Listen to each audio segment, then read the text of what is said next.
Jesus Nazareno, sinasamba ka namin, pinipintuho ka namin, aral mo ang aming buhay at kaligtasan.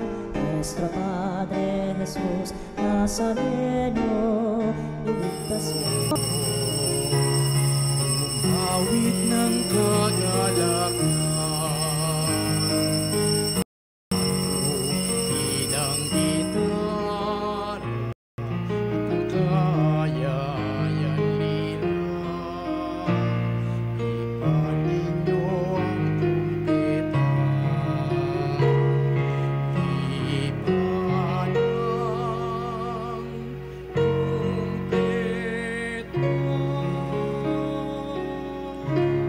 Halina't pagsaluhan natin dakilang pag-ibig ngayon tayo natitipon sa banal na misa at pagtatanghal sa kabalbanalang sakramento sa altar.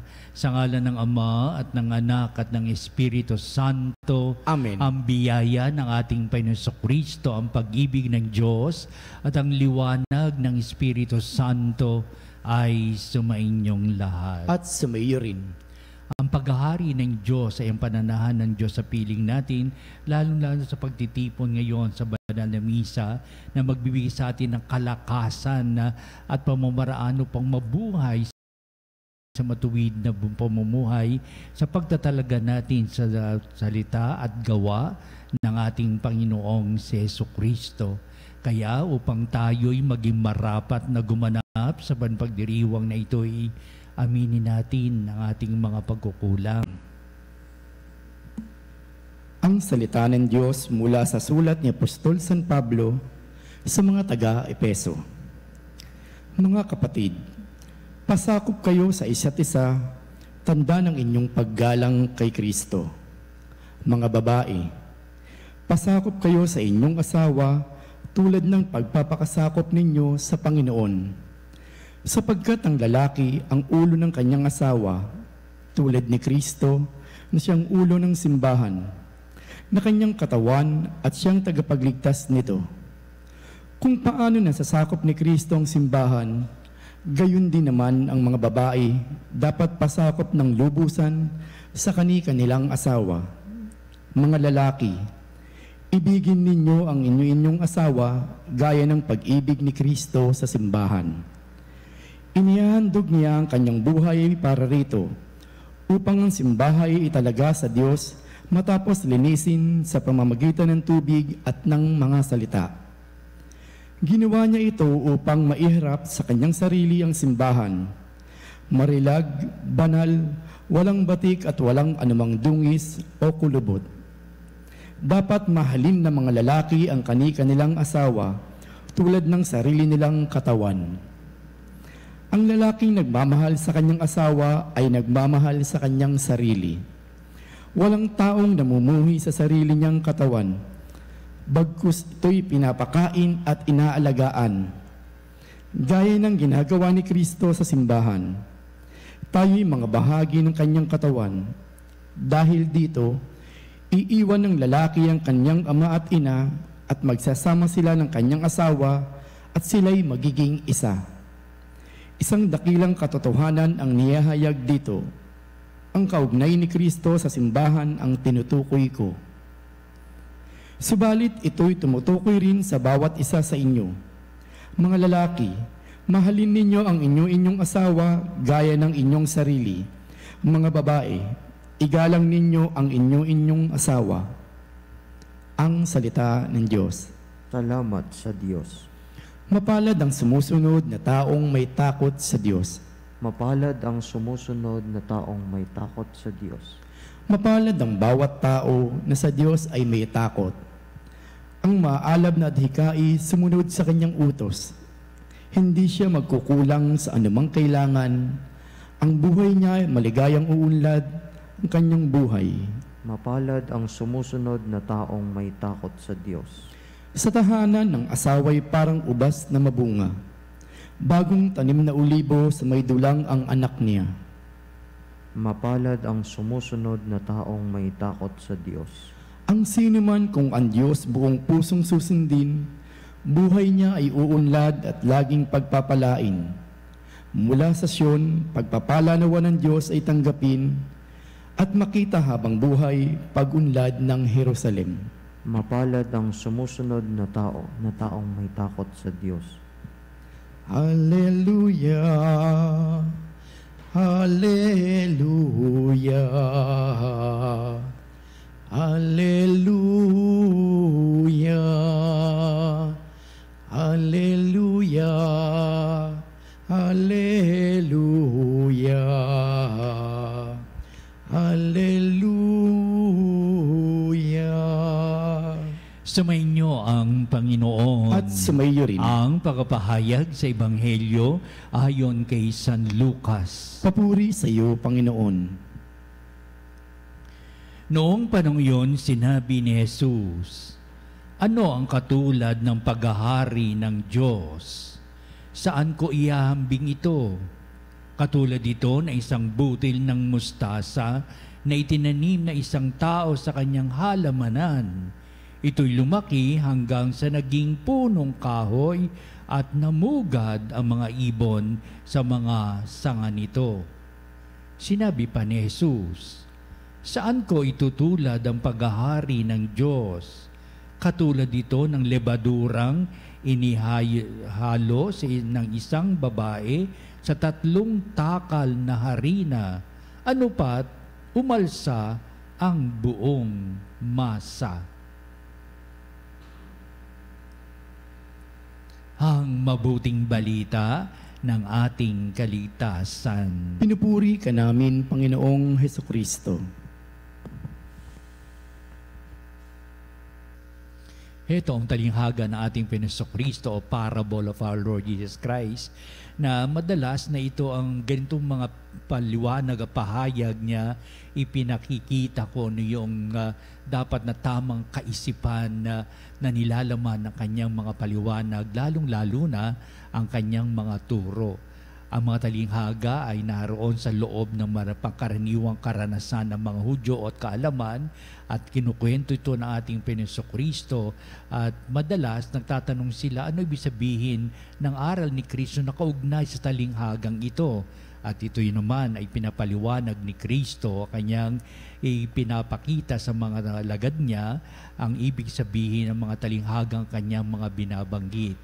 O hindi nila makita, mabatid kung ano ang talinghagang ito, makikita ito sa gawa ni Kristo. Kung hindi naman sa gawa ni Kristo, maunawaan nila kung ano ibig sabihin ng talinghaga sa pamamagitan ng mga salita ni Kristo, sa kanyang mga paliwanag, sa kanyang mga tagubilin, sa kanyang mga aral. Ang lahat ng ito ay nagkaroon ng bisa at kahulugan sa mga alagad na kumikilala sa ating Panginoong Jesucristo sa kanyang salita at gawa. Ito sa ating mabuting balita, 2 talinghaga ang ipinahayag ng ating Jesucristo. Ang una ay tungkol sa isang butil ng mustasa. Ikalawa ay sa lebadurang inihalo ng isang babae sa 3 takal ng harina.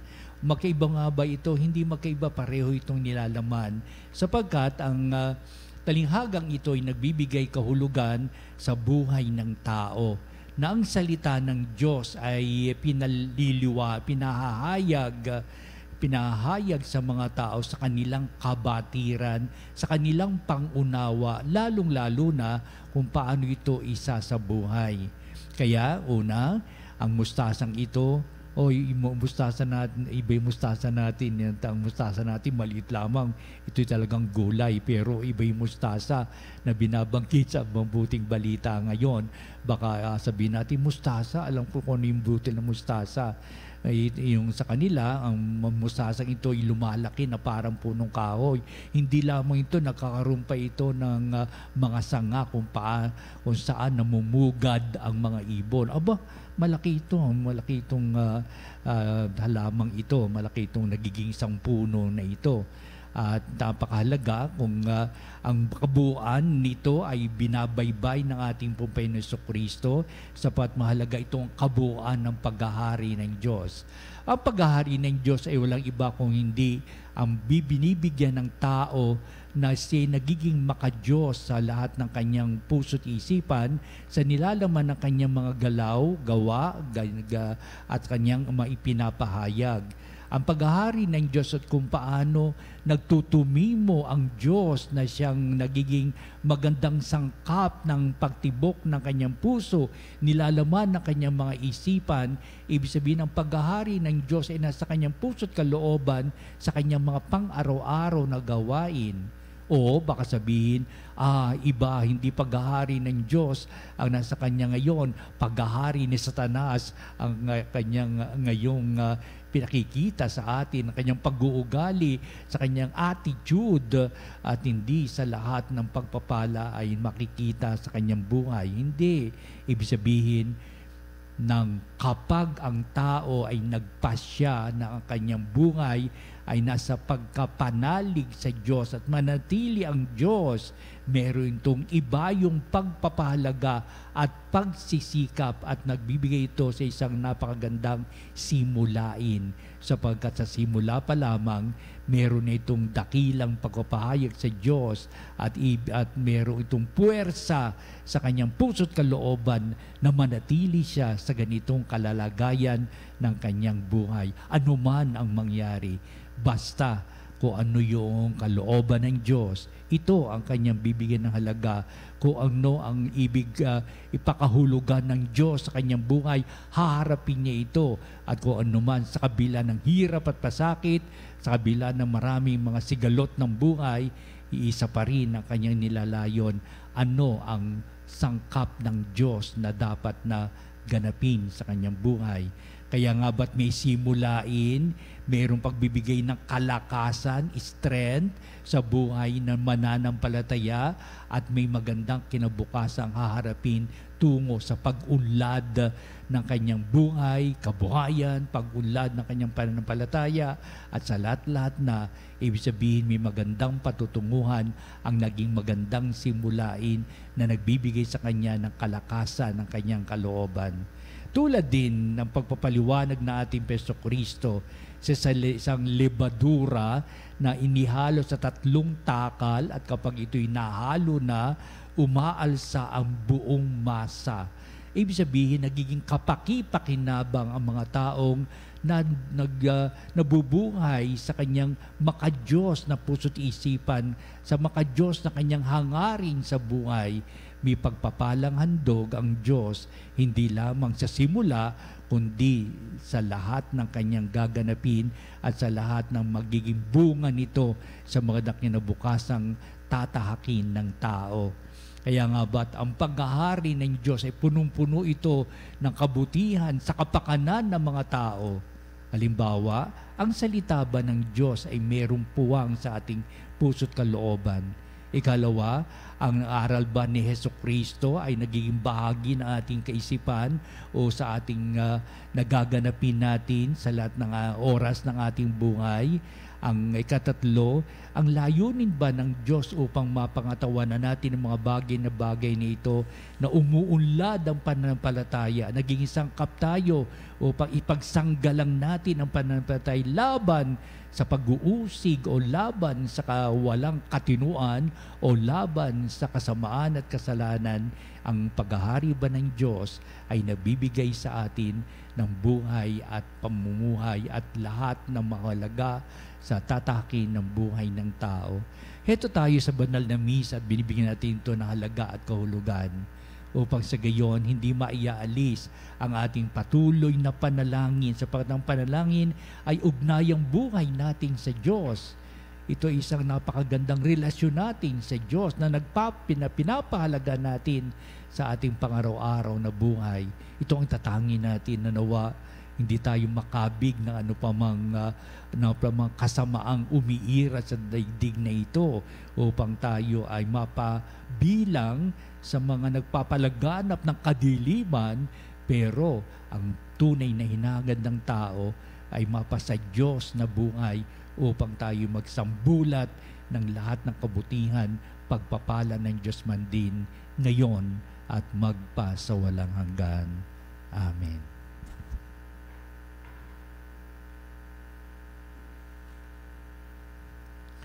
Makapanalig, halina, dudulog tayo sa Diyos sa lahat ng ating mga kahilingan. Pagkapalang handog na tayo nabibilang sa Kanyang paghahari, na ibig sabihin, ang Diyos ay kapiling natin sa tuwina. Ang ating pong itutugon sa bawat panalangin. Panginoon, dinggin mo ang aming panalangin. Ang simbahan naway patuloy na umuunlad sa pamamagitan ng pagtanggap at pagbabahagi ng kaligtasan sa mga kultura, mga pinapahalagahan sa buhay. Manalangin tayo sa Panginoon. Panginoon, dinggin mo ang aming panalangin. Yaong mga nasa programa ng pagpapaunlad ng ekonomiya, naway bigyan suporta ang mga magsasaka at yaong mga nagpapaunlad ng lupa, naway alagaan at igalang ang likas na kalikasan. Manalangin tayo sa Panginoon. Panginoon, dinggin mo ang aming panalangin. Ang ating mga pamilya, lalo na ang ating mga anak, naway lumaki sa pamamaraan ng biyaya at umunlad sa kawangis ni Kristo. Manalangin tayo sa Panginoon. Panginoon, dinggin mo ang aming panalangin. Ang mga may sakit naway maging matatag sa kanilang pananampalataya at mapalakas sa pamamagitan ng ating pag-aalaga at pagkalinga. Manalangin tayo sa Panginoon. Panginoon, dinggin mo ang aming panalangin. Ang ating mga mahal na yumao, naway masiyahan sa kapayapaan ng kaharian ng Diyos. Manalangin tayo sa Panginoon. Panginoon, dinggin mo ang aming panalangin. Manalangin din tayo sa lahat ng ating mga sariling kahilingan. Dito natin itataas ang ating pagsambit ng gagaling sa puso't kalooban sa paghubog ng Diyos sa ating buhay pananampalataya sa matuwid nating pamumuhay. Kay pala'y ang paghahari ng Diyos sa tuwina, ang siyang at tayo'y mapabilang, tayo'y magpagsikap na hubugin at patuloy na pag-unlad nito sa pagdating ng panahon. Kaya madigin mo nawa itong aming mga pagdulog, ibig namin makamit sa buhay niya ito. Pagkapalang handog na sa aming pinagkakaloob mo at hindi mo pinagkakait sapagkat yun na lamang ang dakilang pagmamahal. Kaya ang lahat na ito iniling namin sa pamamagitan ni Kristong ating Panginoon. Amen.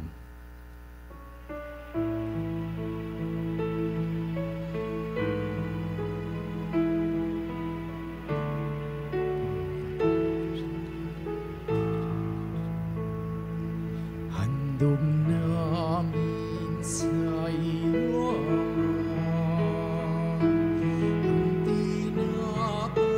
talag na ito, handog ng bayang umasa sa pasamban nagngangal sa iyo.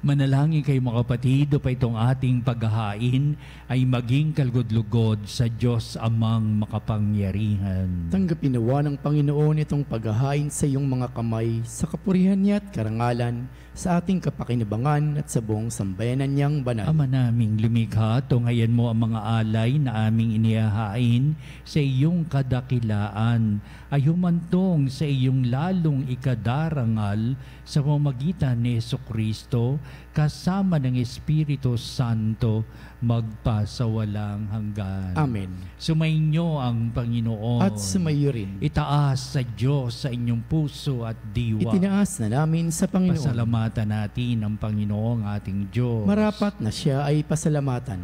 Ama naming makapangyarihan, tuning ang marapat na ikaw ay aming pasalamatan sa iyong paglingap at kagandahang loob.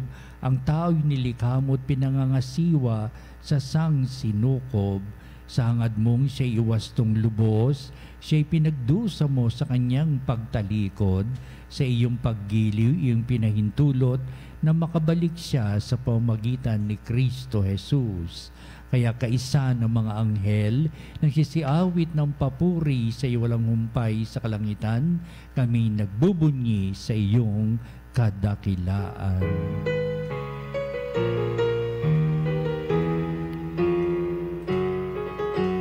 Santo, Santo, Santo, Diyos makapangyarihan, Diyos ng walhati ang langit at lupa, Hosanna, Hosanna, sa kaitaasan. Pinagpalang narito sa ngalan ng Panginoon, Hosanna, Hosanna.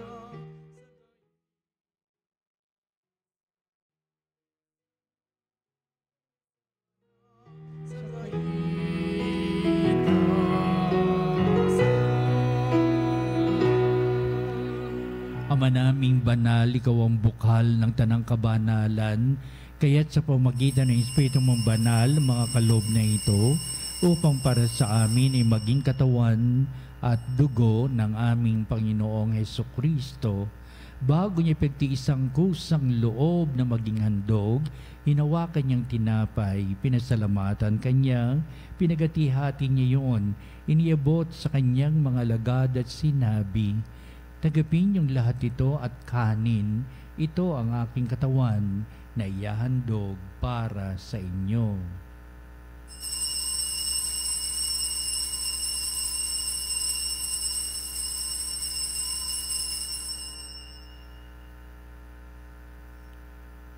Gayun din naman, pagkatapos ng hapunan, hinawakan niyang kalis, muli kanyang pinasalamatan, iniabot niya ang kalis sa kanyang mga alagad at sinabi, "Tagapin niyong lahat ito at inumin ito ang kalis ng aking dugo, ng bago talang hanggang tipan, ang aking dugo ni bubuhos para sa inyo at para sa lahat sa ikapagpapatawad ng mga kasalanan.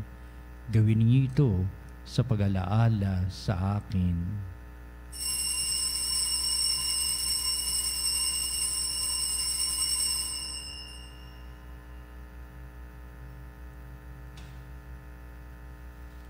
Ipagbunyi natin ang misteryo ng pananampalataya.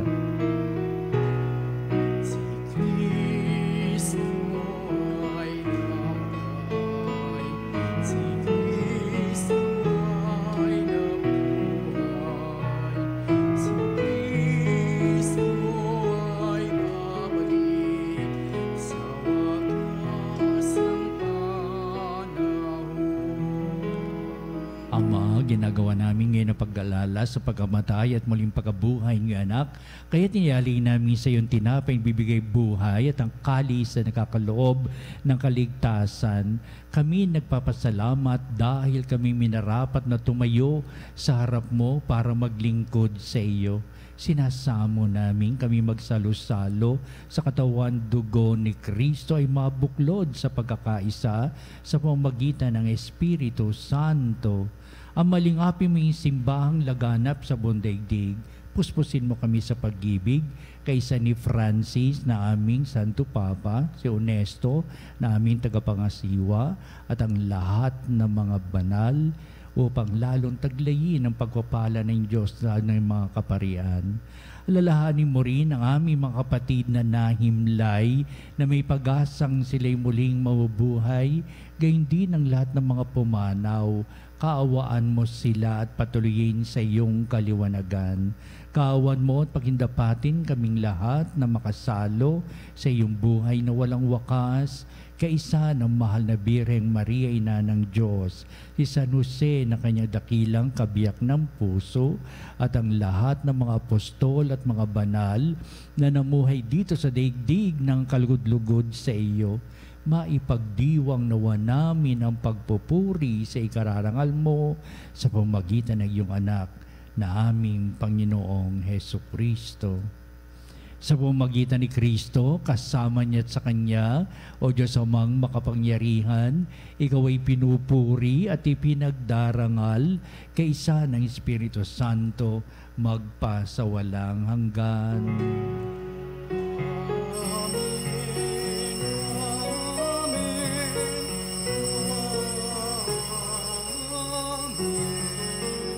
Ang paghahari ng Diyos ang gumagabay sa atin at pagpapalain tayo magpakailanman sa matuwid nating pamumuhay sa pamamagitan ni Jesucristo sa kanyang salita at gawa. Ating ngayong awitin ang panalangin tinuro sa atin na ating Jesucristo ang Ama namin.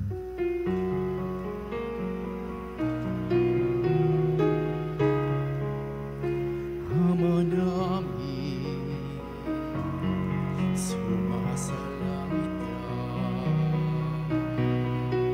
sambahin ang ngalan mo.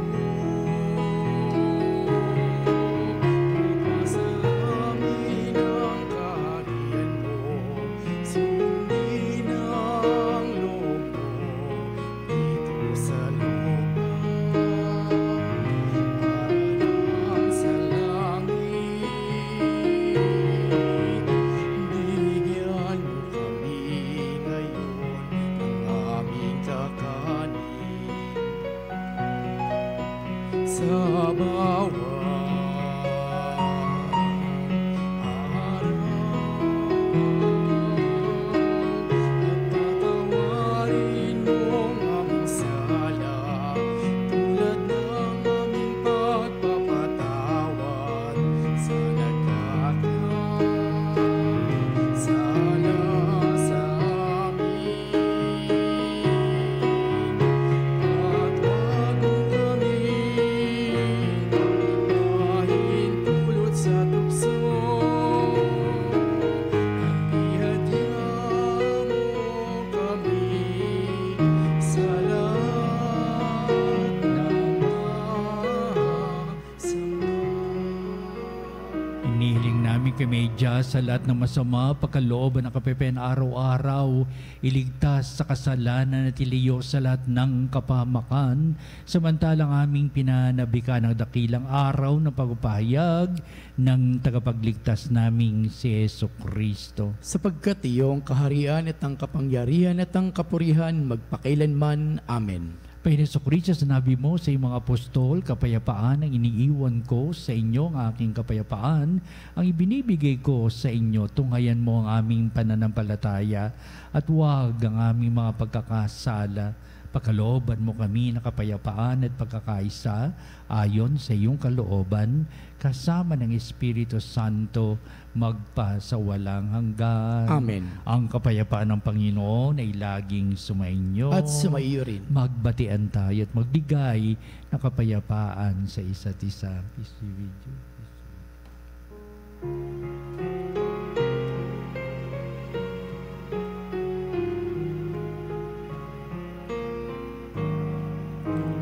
Pero ng Diyos na nag-alis ng mga kasalanan ng sanlibutan, maawa ka sa amin, maawa ka sa amin.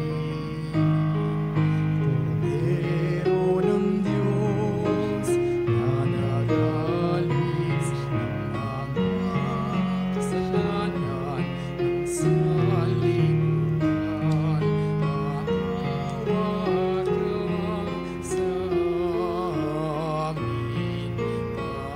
maawa ka sa amin, maawa ka sa amin.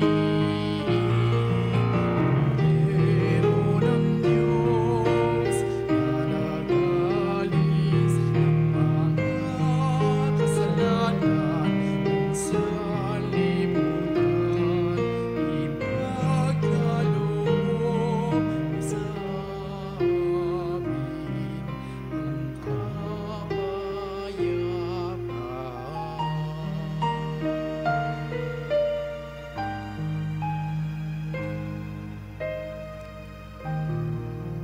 Tunghayan natin ang ating Panginoong si Jesucristo, ang dakilang pag-ibig ng Ama, siya na nag-aalis ng mga kasalanan ng sanglibutan, mapalad na tinatawag sa piging ng kordero. Panginoon, hindi ako karapat-dapat na magpatuloy sa iyo, ngunit sa isang salita mo lamang ay gagaling na ako.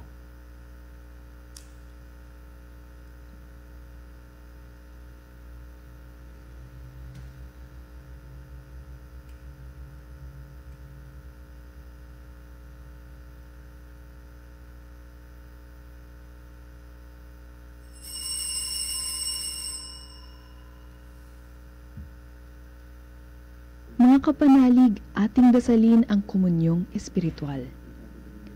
O Jesus, nananalig ako sa pananahan mo sa kabanal-banalang sakramento. Minamahal kita higit sa lahat at hangad ka ng aking kaluluwa. Hindi ko man matatanggap ngayon ang iyong katawan at dugo, inaasahan ko na patuloy kang mamumuhay sa aking puso. Naniniwala ako na narito ka at kaisa ka ng aking buong pagkatao. Huwag mong ipahintulot na mawalay ako sa iyo. Amen. Panalangin sa Birhen ng Katotohanan. O Birhen ng Katotohanan, Ina ni Jesus, ang nagkatawang taong salita, salamat sa iyong anak. Tinatanggap ko siya bilang aking katotohanan at kaligtasan. Sa pakikinig sa salita ng Diyos, tulungan mo akong maging malaya sa oras ng hirap at pagsubok. Linawin mo sa akin na nasa krus ang tagumpay. Sa aking paglalakbay, akayin mo ako sa buhay ng paglilingkod at sa buhay na ganap at kasiyasiya. Kupkupin mo ako at ang aking mga kapanalig na nakikinig, natututo at nagmamahalan. O Maria, Birhen ng Katotohanan, ipanalangin mo kami. O Jesus, ikaw ang daan, ikaw ang katotohanan, at ikaw ang buhay. Iligtas mo kami. Amen. Amen. Manalangin tayo. Ama naming mapagmahal, maging lubos nawa ang aming pakikinabang sa tinanggap namin sa piging mong banal upang aming ginaganap ng lantaran ay siyang aming makamtang tunay sa pamamagitan ni Jesucristo kasama ng Espiritu Santo magpasawalang hanggan. Susunod po natin ang ating pagtatanghal sa kabanal-banalang sakramento sa ating pagtatanod, kalakip ang ating mga panalangin. Sa bandang huli, ito ang magbibindisyon sa atin bilang pagtatapos sa ating gawaing banal na misa.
Mga panalig bilang isang bayang tinawag ng Ama kay Hesukristo na pinagbuklod sa isang katawan, tayo'y manikluhod at sumamba sa Panginoong Hesukristo sa kabanalang sakramento sa altar. Sa sandaling ito ng pagpupuri at pagsamba sa banal na sakramento, alalahanin natin ang ating mga kapanalig na kasama natin ngayon nakikinig at nakasubaybay sa ating himpilan. Higit sa lahat ang ating mga may sakit at mga nakaratay sa banig ng karamdaman, ang manasapagamutan at kanilang tahanan, at ang lahat na tanging sa Diyos lamang umaasa ng kagalingan. Gayon din, panalangin natin ang mga nanghihinaan sa kanilang pananampalataya, ang mga nakararanas na matinding kalungkutan, takot at pangamba, ang mga nawawalan ng pag-asa at lakas ng kalooban. O Diyos, halina at kami tulungan. O Panginoon, magmadali ka sa iyong pagdamay. Papuri sa Ama at sa Anak at sa Espiritu Santo. Kapara noong una, ngayon at magpasawalang hanggan. Amen. Purihin ang makapangyarihang Ama na nagsugo sa kanyang bugtong na anak upang tayo'y maipagkasundo sa Kanya. Pinupuri ka namin ngayon at kailanman. Purihin ang Panginoong Hesukristo, ang Kordero ng Diyos, na nag-alay ng kanyang katawan at dugo bilang pagtubos sa sala ng tanan. Pinupuri ka namin ngayon at kailanman. Purihin ang banal na Espiritu, ang Panginoong nagpapabanal na pumupuspos at nagbibigay kagalingan sa lahat. Pinupuri ka namin ngayon at kailanman.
Makapangyarihang Diyos na walang hanggan, Ikaw ang aming Panginoon at butihing Ama, sa iyong pagpapala ipinagkaloob mo ang lakas sa aming kahinaan.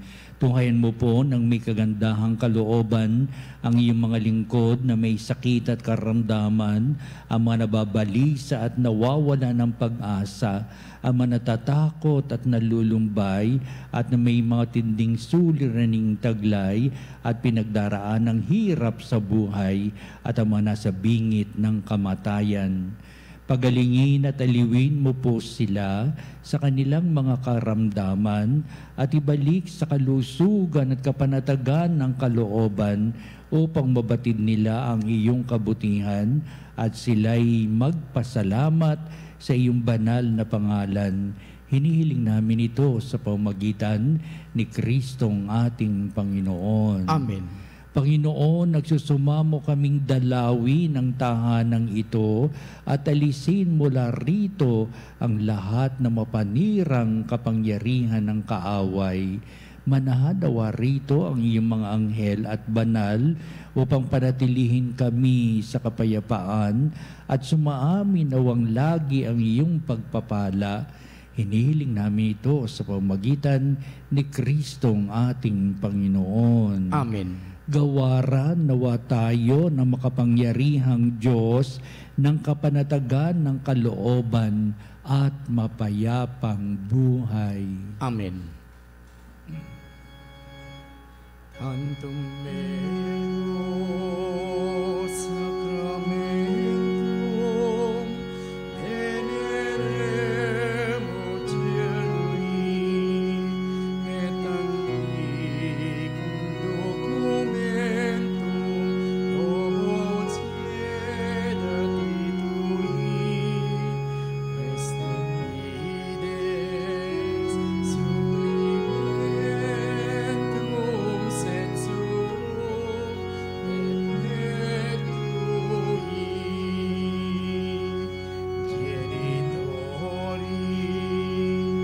genitorque lauset jubilatio salutionum virtus quoque sidet benedictio prosidenti abundoque compassi laudatio. Amen.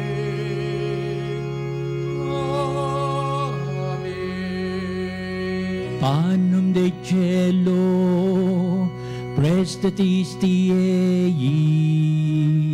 Omne declamentum mensemente.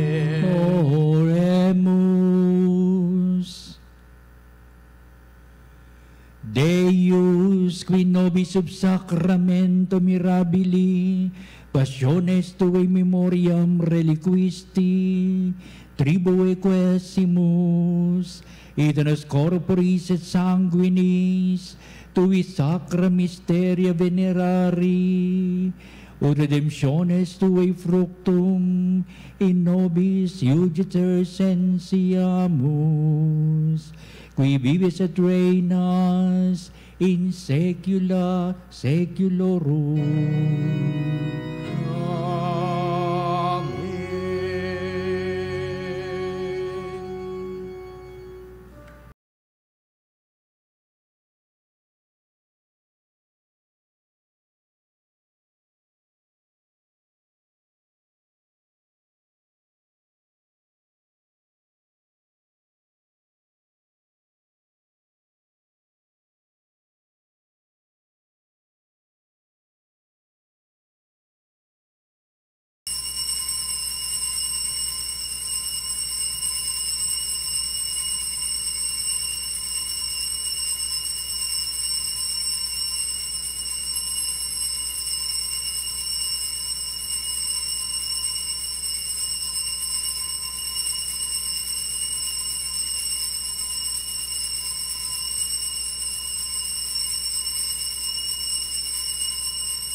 kanyang banal na pagpupuri.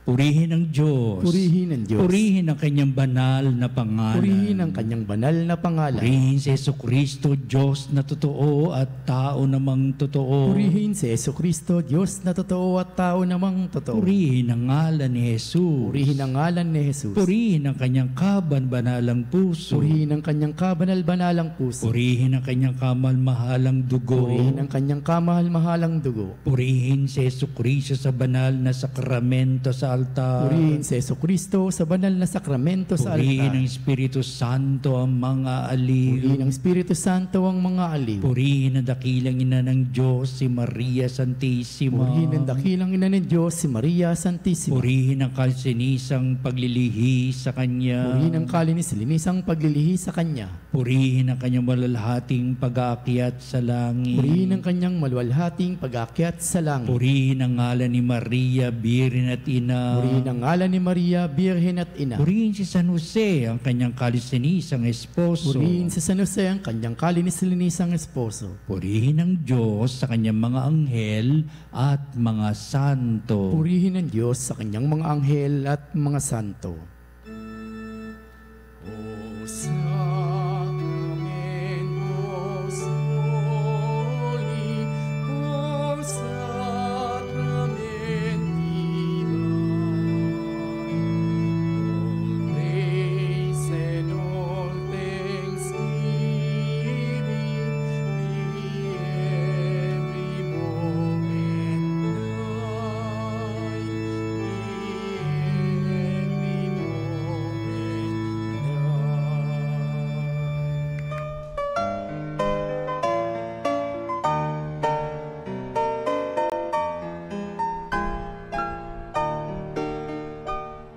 Nuestro Padre Jesus Nazareno, sinasamba ka namin, pinipintuho ka namin, aral mo ang aming buhay at kaligtasan. Nuestro Padre Jesus Nazareno, iligtas mo kami sa kamatayan, ang krus mong pinamatayan ay sagisag ng aming kaligtasan. Nuestro Padre Jesus Nazareno, dinarangal ka namin. Nuestro Padre Jesus Nazareno, inulwalhati ka namin.